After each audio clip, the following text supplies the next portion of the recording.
Hello. What's up, guys? I sleep in one fucking time, bro. Like, didn't take the day off. I still planned on streaming, and fucking device leaves Astralis to NIP in this economy? I think the obvious is like, this is an upgrade. But honestly, something that people don't necessarily want to say is it is an upgrade, but it's going to be interesting to see how he performs outside of the Astralis system. It's not that I don't think Device can perform. Like, he was the guy on TSM. He's been the guy with that roster. Device is the most consistent opper I've seen in Counter-Strike, but we have that form has also been with the most consistent team. And Knock wasn't like doing poorly on NIP, but he was inconsistent. You know, if your name is not Device or Simple or Zywoo, right? You are an inconsistent opper to some degree. I would absolutely make this move 10 million times over for NIP. I don't think this is a bad move. That's not really where I'm going. I mean, they haven't really had the best showing, right? I'm not looking at stats. I mean, like, actual wins. So since Knock has been on the team, they've been a very like middle of the road pack. I mean, they're pretty much even, a little bit more, probably a little bit more losses than wins. But they're always competing against tier 1 teams as well. But really the question is, right, if you're spending $1 million as NIP, does Device change this record immensely? And I would just say, I don't know, actually. Is the 1 million confirmed? It's not 100% confirmed that it was $1 million. Based on the value of the player, he's a 4-time major winner, and he's been top 3 HLTV individual player for the last 4 or 5 years. 1 million, if anything, I would say is potentially an underestimate, not an over. So a lot of people, I think this is going to be really a hard time for the NIP roster, because a lot of these guys are younger too, right? Like, they're still getting their names ingrained into the scene. They're still kind of making names for themselves. And when you pick up Device, there's now overwhelming expectations on these young guns on this roster to immediately perform. And I'm just telling you, I don't see it happening yet. Unless something really just starts clicking. It's not just about, you know, Device is literally where, like I said, it's, if you're NIP, you don't miss this opportunity. And I'm not sure who you necessarily replace also, but they're not there yet.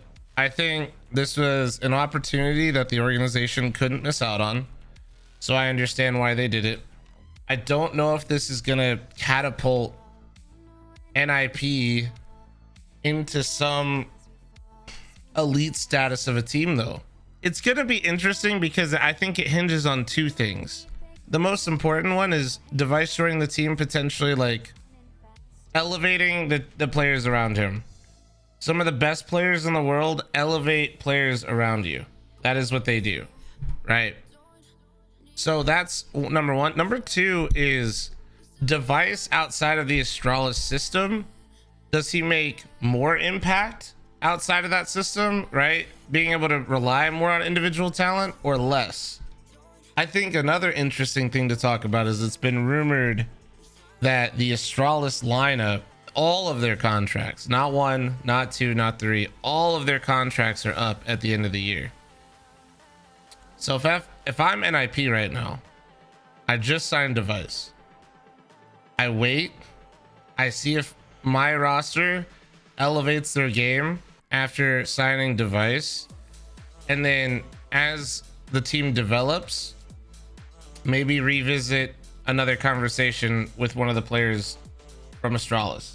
Because I have a feeling, as much as you guys joke and want to see, you know, Astralis V2 just under a different org, this was a move motivated by the fact that, you know, he lives in Stockholm. I think it's, you know, his personal life, like his girlfriend is Swedish, and like I think he's lived in Stockholm for a minute now. And I think with COVID, it only amplified his feelings of wanting to be it's just way more convenient for him. So it'll be interesting. I think on Astralis' side, I feel so bad for Bubsky. I don't know what they plan on doing. I'm not sure what Astralis is thinking. It's been kind of rumored that it's, you know, Esatag's coming back. But if I'm being honest, I don't see Bubsky being the long-term solution unless Dupree is going back to opping more again, which they have done. Like right now with this current lineup, if I'm picking an opper, I'm picking Dupree. Dupree's picking up the op again. He's already done it for Astralis before. He's done it inside that system. Bubsky fills in for other roles like Dupree's roles, or maybe they mix match Magis as well and they move him around. It's hard to know because it really does feel like we never really hear anything good coming from Astralis as an org in terms of player happiness. I don't know what the long-term future of this roster is, knowing that their contracts come up at the end of the year. And well, that's rumored, but assuming that that's even remotely true, and letting go of Device, if you're willing to, like, think about the mindset of the org though too, right? I know, like, let's just assume Astralis is the good guy and Device, you know, wanted to go play for NiP because he wants to stay, you know, he lives in Sweden, he wants to be close to his team, he wants that kind of environment, he wants that kind of relationship with the team that he plays for. But on the flip side of that, Astralis just literally let Device go. That's like if Navi tomorrow let go of Simple, you would think they gave up. I think if you don't, like, I would almost, I know this is bad, but from an org perspective, I would almost rather them just see, like, them force him to play out his contract. And sure, they got a lot of money for him, right? But for what? Who are you gonna buy? What does the money get you in this scenario besides just stonks, right?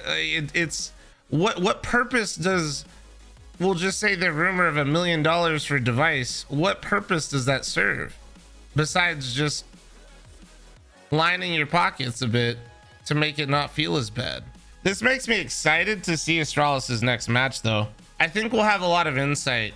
Like, just seeing who picks up the op is going to be able to tell me what the team is thinking long term, right? Like I said, this would be, you know, this is literally the equivalent if Navi gave up Simple or Liquid gave up a Liege, or Vitality let Zyru go. No amount of money, even if it's like fair, can replace the player because there's nobody else better. We'll see. NiP is going to be really fun to see, and Astralis. This is going to be interesting. This is spicy. We're getting $1 million money moves during COVID, just with the whispers of LAN being back. Counter-Strike about to get real spicy.